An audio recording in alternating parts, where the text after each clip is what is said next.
Hôm trước mình có up một audio chia sẻ về truyện ngắn có tựa đề là The Sweetness of Patience. Thì trong video hôm nay chúng ta sẽ cùng ôn lại từ vựng ha.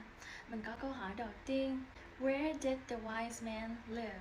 Bạn có thể dừng video này lại để suy nghĩ cái câu trả lời trong đầu xong rồi xem tiếp ha. Thì câu trả lời sẽ là In a distant village surrounded by lush fields. Có nghĩa là ông ta sống ở một ngôi làng hẻo lánh bao quanh bởi những cái cánh đồng màu mỡ ha. Mình đến với câu hỏi số 2 là What was he known for? Câu này có nghĩa là mọi người biết đến ông về điều gì ha? Câu trả lời sẽ là He was known for his gentle demeanor and deep insights. Có nghĩa là ông ta được biết đến nhờ cái cách cư xử lịch thiệp và hiểu biết sâu rộng của mình. Why did the young woman come to him? Tại sao người phụ nữ trẻ lại tìm đến ông ta đây? Because she wanted to know how to find peace in the midst of her restlessness. Nghĩa là cô ấy muốn biết bằng cách nào mà mình có thể tìm lại sự bình an khi mà mình đang ở trong trạng thái bất an ha.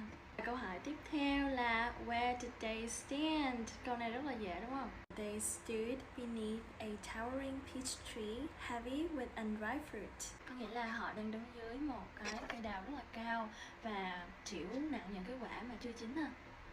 What was she longing for? Cô ấy đang muốn cái gì đây? Câu trả lời là She was longing for the vibrant sweetness of the fruit.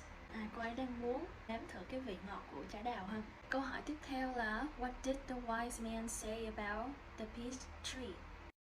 Người đàn ông này đã nói gì về cây đào này ha? Câu trả lời của mình sẽ là It promises the delicious fruit, yet it understands the need for patience. Cây đào này hứa hẹn những cái trái ngon, nhưng mà nó cũng hiểu được sự cần thiết của sự kiên nhẫn.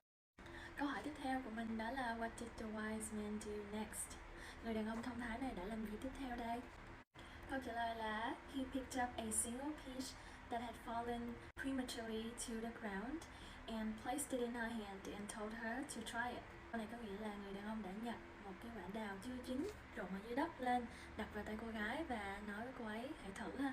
Câu số 8 What happened when she bit into the fruit?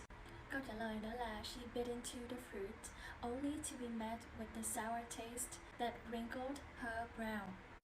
Câu số 9 là What did he say to her next? He said The tree waits patiently for the peaches to ripen, for it knows that true sweetness comes with time. If it were to rush, the flavor would be bitter and unfulfilling. Các bạn còn 2 câu hỏi nữa là chúng ta đã hoàn thành xong bài test này rồi.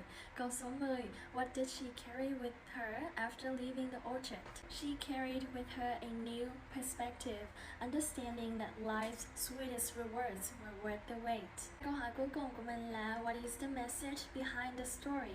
Thông điệp đằng sau câu chuyện này là gì ha? Câu trả lời của mình là Patience is not simply enduring the passage of time, but is a transformative process that adds depth and sweetness to our experiences.